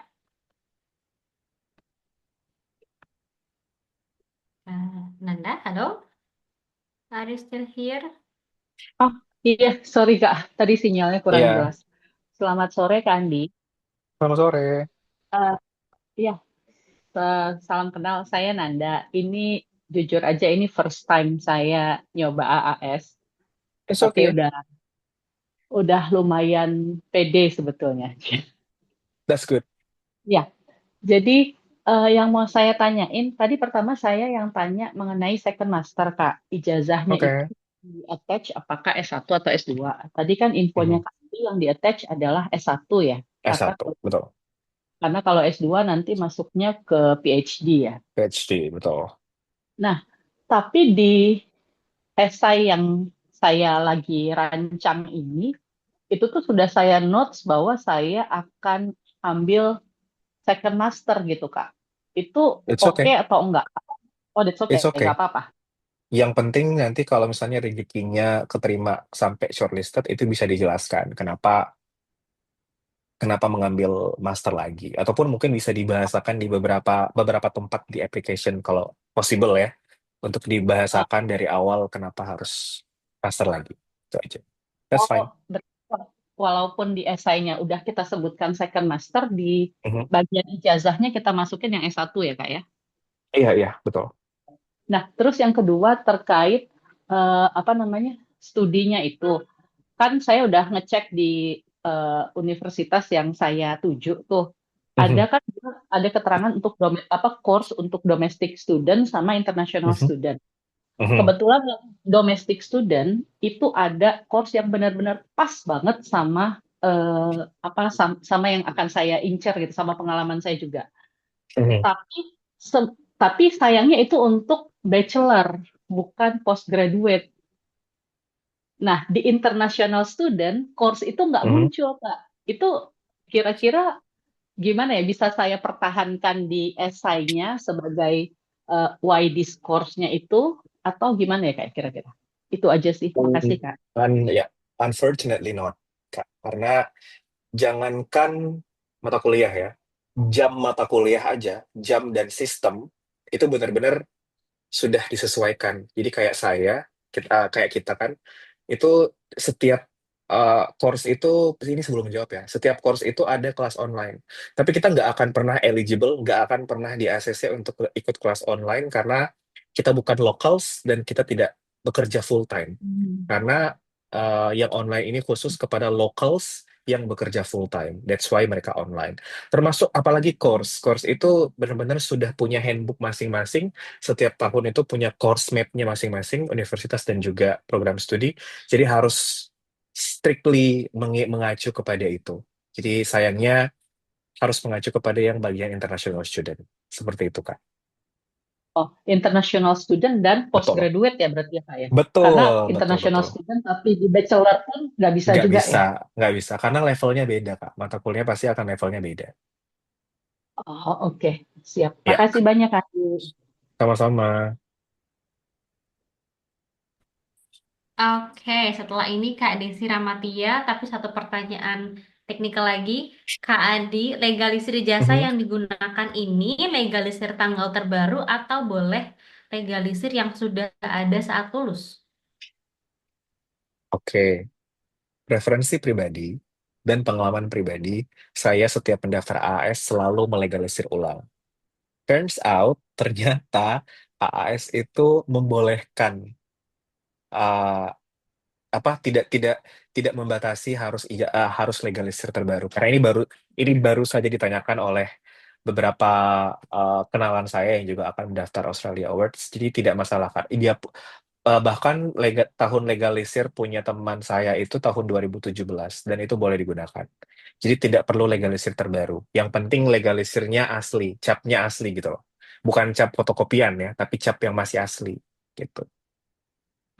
Oke, thank you Kak Andi. Kak Desi, silahkan Kak Desi Ramatia. Oke, terima kasih akhirnya giliran saya. Eh, halo Kak Andi dan Kak Angel, terima kasih Halo. banyak. Sama dengan pertanyaan sebelumnya, juga ada yang beberapa pertanyaan ternyata sudah dijawab. Ini adalah kali pertama saya juga untuk memberanikan diri untuk mendaftar beasiswa setelah gap year dari S1. Karena saya Mhm. adalah mom of one dan sehingga juga sedang bekerja. Em, Pertanyaan saya lebih ke arah Kak Andi, kan tadi diceritakan bahwa sudah berapa kali, 3 kali untuk daftar AAS. Aku ingin Mhm. tanya, apakah di esai Kak Andi dari tahun ke tahun, apa yang memang Kak Andi upgrade dan dari tadi penjelasan sepertinya memang preferensinya harus connecting the dot antara why kita sama urgent dari jurusan tersebut. Itu yang pertama. Terus yang kedua, Kak Andi dalam menulis esai, adakah metode atau tips dari Kak Andi selain memang kita memunculkan why ataupun mungkin kita bisa menggunakan metode STAR atau SMART yang memang lebih populer sekarang ini pun tadi ada yang pakai data angka gitu seperti itu ya. Tapi kalau misalnya seperti Mhm. saya lebih senang story karena memang pekerjaan sebelumnya di bidang data monitoring, evaluasi learning itu lebih ke storytelling. Apakah tidak ada format khusus? Itu saja dulu Kak, 2 itu. Saya langsung jawab aja ya, Pak Angel. Ini sebenarnya kalau kita mau bahas esai, itu sebenarnya harus ada satu sesi khusus, teman-teman. Karena esai AAS itu tidak bisa dibahas secara whole, meskipun pada akhirnya harus memiliki benang merah antara satu sama lain. Karena bentuknya adalah pertanyaan, 1 sampai 5. Nah, terkait teknik START, teknik SMART, itu ada tempatnya. Jadi tidak semua esai kemudian kita menjawab dengan cara seperti itu. Namun apa yang saya upgrade? Yang pertama, simply answer the question. Jadi kalau pertanyaannya misalnya, why did you choose your proposed study and institution? Kenapa pilih jurusan itu dan universitas itu? Jawab, pastikan kamu menjawab itu. Yang kedua itu yang paling tricky. Uh, apa impact terhadap your career, your life, and your community?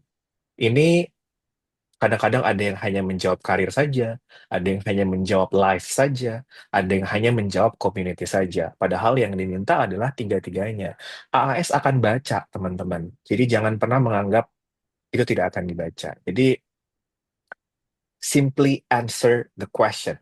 Jadi simply pay attention to the question, words by words, to make sure that you don't miss anything important or significant. Yang kedua adalah just because it's divided into 5 questions doesn't mean dia harus dijawab terpisah-pisah. Karena itu yang saya lakukan di 2 pendaftaran saya sebelumnya. Jadi kayak pertanyaan 1 saya bahas isu ini. Di pertanyaan 2 yang saya bahas isunya ini. Pertanyaan 3 itu isu lain lagi. Pertanyaan 4 itu isu lain lagi. Pertanyaan 5 itu isu lain lagi. So make sure from question number 1 to question number 5, you uphold the same issue. You bring out the same idea throughout the issue. Jadi jangan, dan isunya itu harus satu aja. Turunannya boleh banyak, tapi satu aja. Misalnya saya kemarin, isunya adalah child marriage. Tapi ya child marriage itu turunannya banyak. Apakah dari bagaimana komunikasi dengan para pemangku kebijakan, bagaimana ada program-program kepada remaja sampai ke grassroots level, dan lain sebagainya. Tapi satu isu utama adalah child marriage. Seperti itu. Yang ketiga, itu tadi. Tadi kan ada yang pertama kan simply answer the question. Yang kedua make sure itu punya benang merah 1 sampai 5, jangan menjadi hal yang terpisah. Yang ketiga paling itu ya, jangan jangan melebihi dari karakter yang ditentukan, karena masing-masing esai itu satu satu nomor esai hanya terbatas 2.000 karakter ya, bukan 2.000 words tapi 2.000 karakter. 2.000 karakter itu sekitar 200 sampai 300 kata maksimal, itu sangat sedikit. Jadi ya itu, sama harus, oh ya sorry, harus konkret, harus spesifik, harus low hanging fruit. Jadi benar-benar spesifik dan konkret, nggak ada yang mengandai-ngandai, nggak ada yang tidak spesifik. Jadi betul-betul harus spesifik dan konkret, seperti itu sih. Tapi yang kedua apa ya pertanyaannya? Oh, Masih sudah SL Kak, juga? Oh sudah. sudah ya? Ya, Oh ya ya. sama boleh ini Kak nebeng pertanyaan lagi. Em, Kalau dari menulis esai pakai bahasa Inggris, apakah Mhm. memang kita menggunakan apa ya, percaya dirinya tuh mungkin translate tersumpah itu Kak. Tapi kan tidak menutup kemungkinan yang lain ada yang pakai AI atau Google Translate, which mean ada AI yang lain. Mhm. Menurut pandangan Kakak itu bagaimana baiknya atau pure dari kita aja supaya lebih human human. Terus yang terakhir nih Kak, pun kalau seandainya nanti boleh tahu nggak Kak, asuransi OSHC di situ di kisaran berapa pun kalau seandainya bawa anak atau suami seperti itu. Terima kasih Kak, terakhir. Oke, jadi saya rasa tidak perlu sampai pakai penerjemah tersumpah ya, hanya untuk menulis esai, karena it is not really necessary. Karena saya pun pakai AI waktu menyusun esai saya, tapi bukan mengenerate esai. Jadi I already have the idea, I already have the whole essay. AI gunanya adalah untuk fix the grammatical errors, ataupun untuk membuat pilihan-pilihan katanya lebih terdengar lebih agak sedikit lebih formal, tidak, atau lebih ke terdengar seperti bahasa tulisan, bukan bahasa tutur seperti itu. Karena kan beda ya, speaking sama writing itu sangat-sangat berbeda. Saya pakai AI, tapi idea, I mean, I have my own voice on those writings. Jadi tidak apa-apa teman-teman, pakai AI aja, karena apalagi Australia itu adalah kampus-kampus di Australia adalah kampus-kampus yang sangat melek dengan AI. Mereka bahkan terang-terangan membolehkan AI under certain conditions. Jadi benar-benar, meskipun ada memang beberapa dosen yang sangat strict yang betul-betul no AI at all, tapi ada juga yang terbuka, karena kita nggak akan bisa survive tanpa kita adjust to the current situation. Jadi seperti itu. Semoga bisa menjawab ya. Oke Kak, terima kasih. Sama yang tadi Kak, nominal asuransi di situ berapa kalau misalnya kita bawa orang. Ya benar. Oke, untuk nominal asuransi sebenarnya setiap state akan berbeda, dan saya pun sebenarnya jarang ngecek karena saya tidak membawa keluarga dan asuransi saya langsung dibayarkan. Tapi menurut penuturan teman-teman itu ya berkisaran, kalau membawa suami dan anak ya itu akan berkisar di atas 100 juta. Bahkan ada yang sampai 200 juta. Karena beda provider itu akan beda harga. Dan teman-teman harus mengikuti provider yang bekerja sama dengan kampus. Kalau kayak Monash itu kerjasamanya sama Allianz. Kalau Unimelp itu kerjasamanya sama Bupa, dan lain sebagainya. Jadi kisaran 100 sampai 200 juta. Oke, terima kasih Kak Andi. Sama-sama.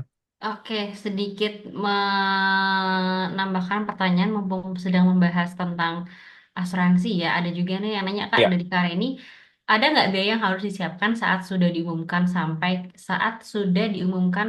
kita berangkat ke Australia sebelum uang beasiswa diterima?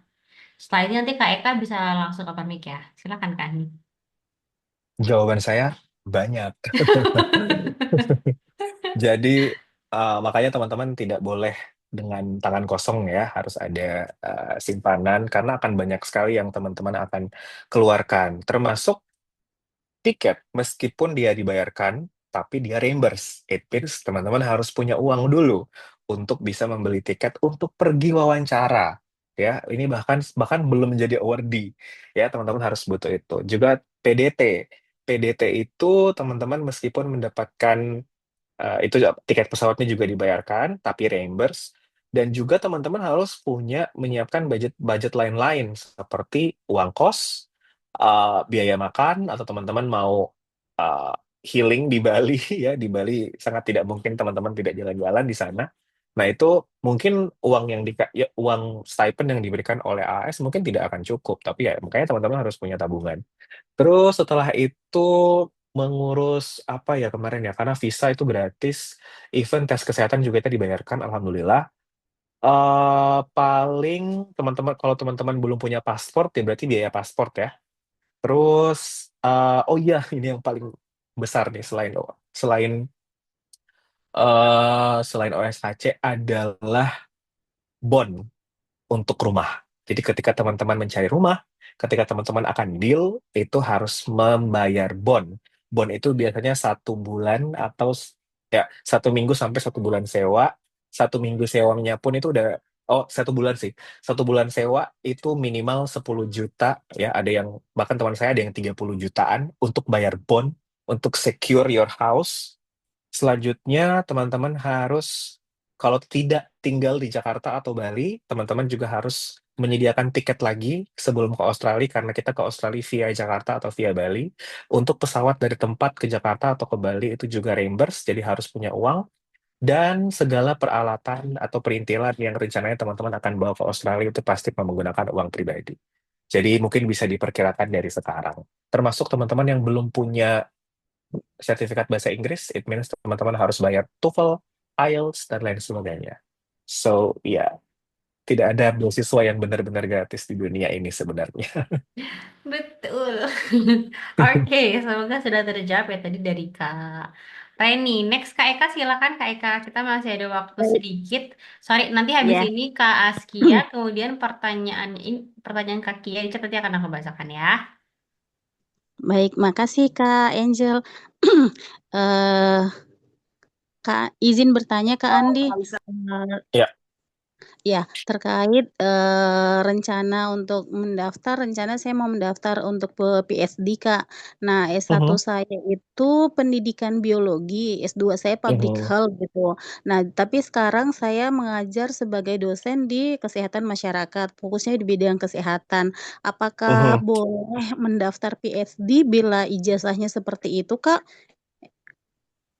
Pertanyaan kedua, itu, di dalam aplikasi kan kita ada masukan terkait tentang riset proposal kita, riset penelitian mhm, kita ya, Kak. Nah, terus, mhm. di situ apakah perlu juga kita cantumin jadwal penelitian kita secara detail, atau gimana, Kak? Atau nggak perlu pakai jadwal timeline kayak gitu, dijelasin aja, eee penelitiannya dari kapan sampai kapan atau perlu dimasukin tabel, ininya, jadwal penelitiannya? Itu, Kak. Makasih.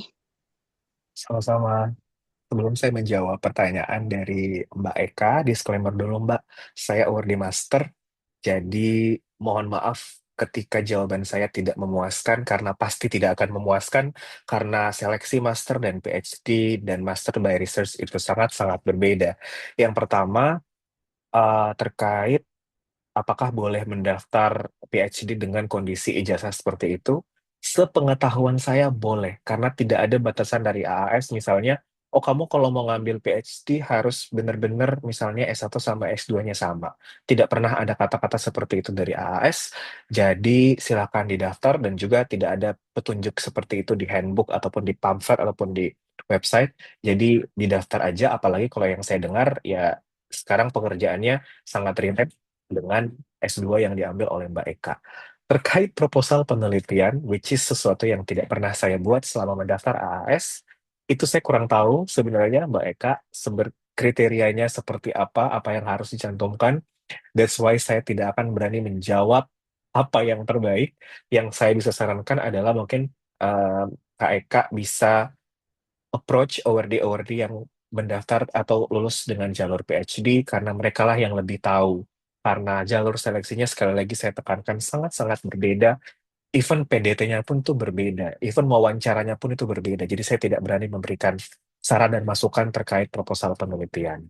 Bagusnya tanyakan kepada awardee yang S3 atau langsung approach ke Australia Awards-nya sendiri.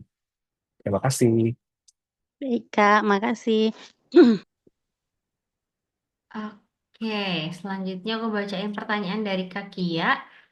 Terus nanti Kak Askia bisa open mic ya sebagai sebagai penutup untuk pertanyaan di share session kali ini.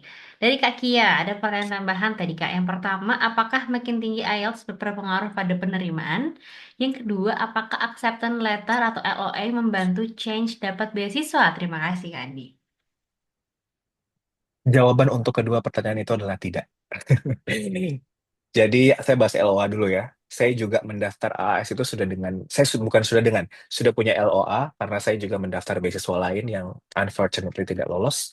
Dan ketika saya menjadi awardee AAS itu otomatis LOE apapun yang teman-teman punya itu otomatis gugur.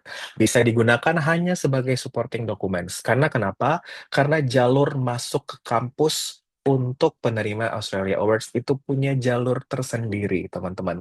Tidak melalui LOA, tidak melalui jalur apapun, tapi jalur Australia Awards. That's why tidak ada penerima beasiswa Australia Awards yang punya LOA dari kampus. Adanya adalah DFET contract. Jadi, apakah meningkatkan chance? No, unfortunately not. Begitupun dengan IELTS, just because kamu punya IELTS 9, tidak berarti kamu akan lebih banyak kesempatannya untuk menjadi awardee, karena itu sudah kejadian di teman saya. Untuk bahasa ini jawabannya yes dan no. Kenapa? Saya jawabnya yes dulu ya.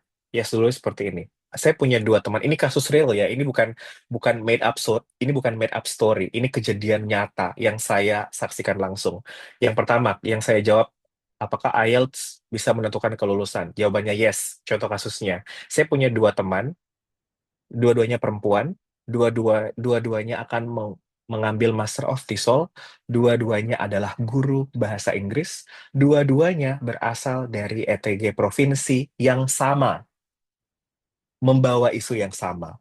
Lantas, dari sini AAS akan bingung dong, siapa nih yang akan saya pilih? Otomatis mereka akan melihat variabel selanjutnya, which is IELTS. That's why teman saya yang keterima adalah teman saya yang IELTS-nya 7.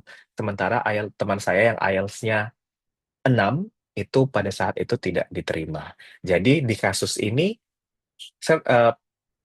bahasa Inggris bisa menentukan. Tapi bahasa Inggris juga tidak bisa menentukan karena ada kasus lain.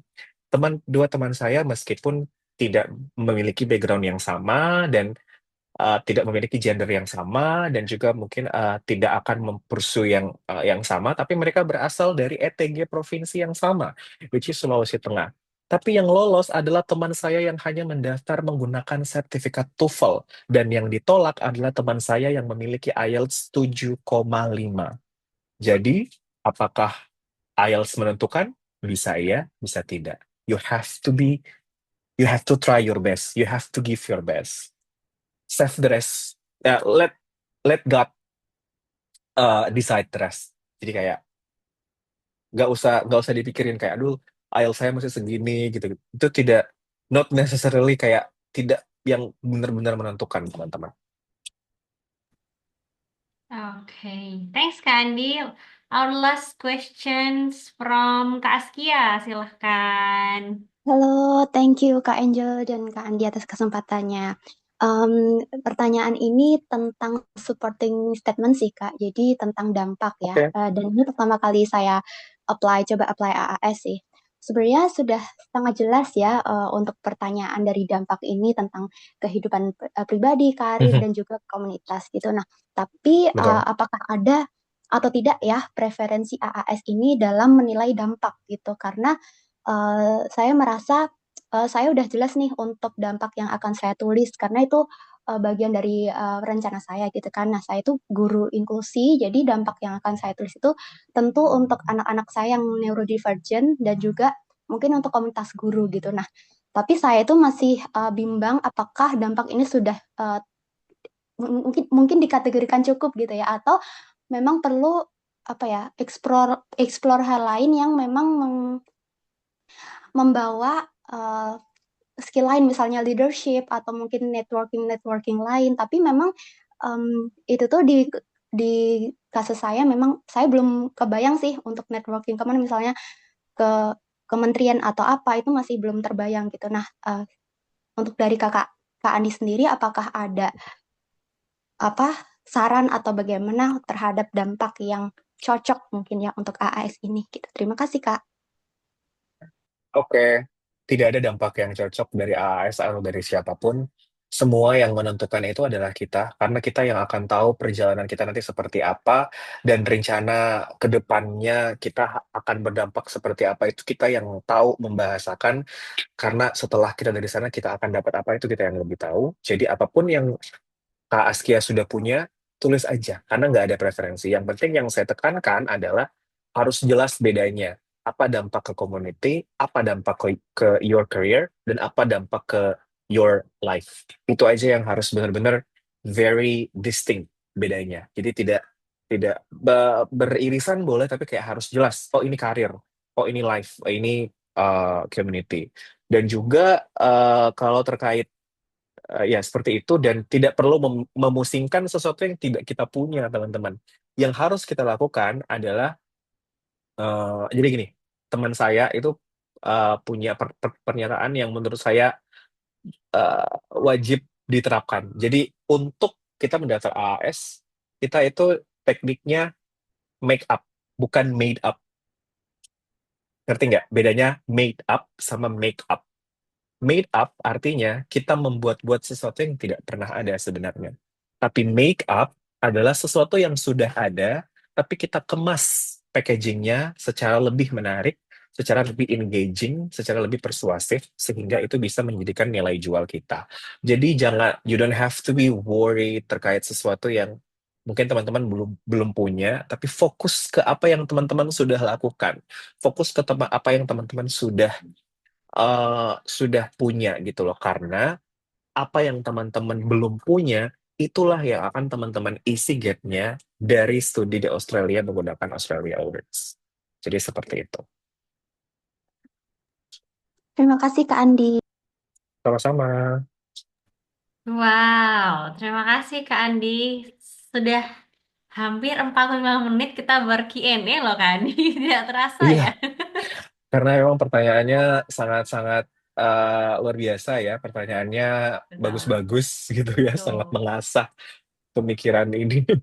Betul-betul aku juga amazed dan juga salut buat teman-teman yang memang aku memahami melihatnya pun juga emang teman-teman sudah banyak yang mempelajari besok ini dengan cukup baik gitu ya. Jadi pertanyaannya juga pertanyaan yang sangat tepat untuk ditanyakan langsung kepada awardee-nya gitu. Orang di dalam ya, orang yang udah tahu tentang AS lebih baik dibanding kita gitu. Dan hari ini teman-teman sudah selesai juga untuk sharing session malam sore hari ini. Setelah ini kita akan berfoto bersama, tapi sebelumnya aku mau share satu dua pengumuman sambil menunggu teman-teman untuk yang bisa on cam, please on cam.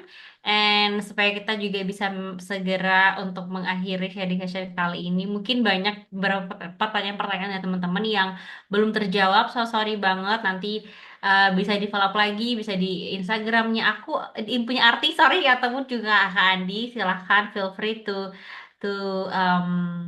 chat us gitu ya.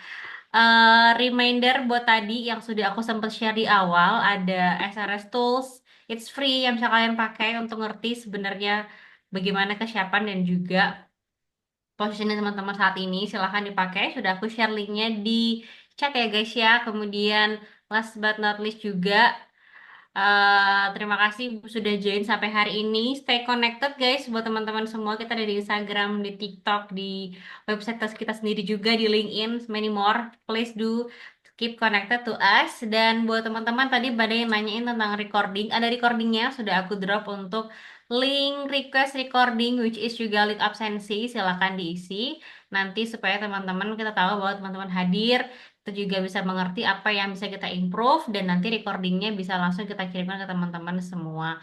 Mungkin one last word Kak Andi sebelum kita closing today activities. Oke, aku mau kasih beberapa closing statement. Yang pertama, teman-teman, mohon disimak baik-baik.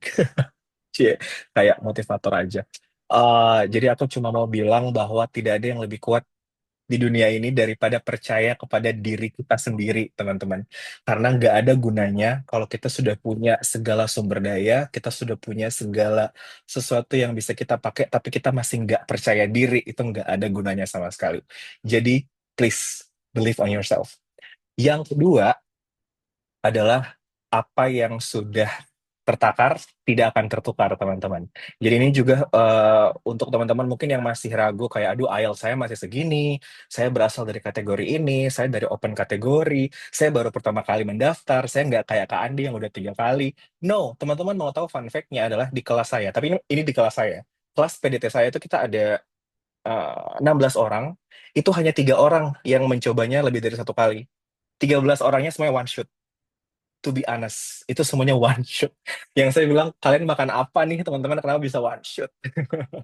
Turns out itu lebih banyak yang one shot. Jadi kalau teman-teman masih pertama kali mendaftar ya jangan jangan khawatir hanya karena saya mungkin keterimanya di percobaan ketiga, teman-teman gak harus seperti saya gitu. Teman-teman bisa banget one shot gitu. Tapi kalaupun teman-teman gagal, ya itu tadi, jangan pernah ragu kepada diri sendiri, jangan pernah hilang kepada kepercayaan diri sendiri, dan percayalah apa yang sudah tertakar tidak akan tertukar. Dan juga yang terakhir, ini juga penting banget, kalau misalnya sudah beberapa kali mendaftar ataupun tahun ini masih mendaftar, saya berarti berpositif thinking aja pada Tuhan karena saya juga seperti itu.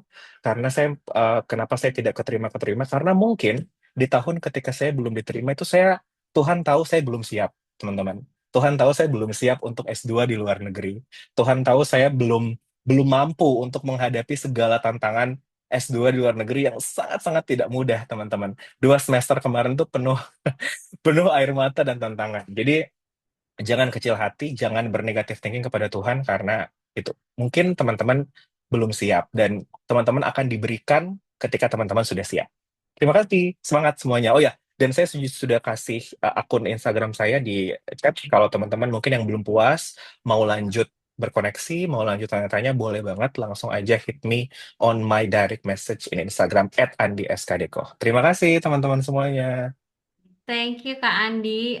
Kita yang berterima kasih sama Kak Andi buat waktu, buat ilmu, effort, everything. Thank you so much. It's always been a pleasure to having you around.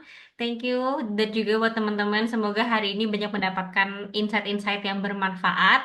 Mohon maaf kalau mungkin banyak hal-hal yang kurang berkenan dari teman-teman. Silahkan ambil semua hal yang baik dan maafkan semua hal yang kurang berkenan. Gitu ya guys ya. Oke, aku akan pandu foto ada 2 atau 1 ya. Oke, ada 1 slide di sini.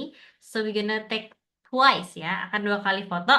Aku pandu ya guys ya. Already. Yang tidak bisa on cam tolong nyalakan reactionnya supaya tetap hidup Zoom ini gitu ya. Oke, already ya. 1, 2, 3.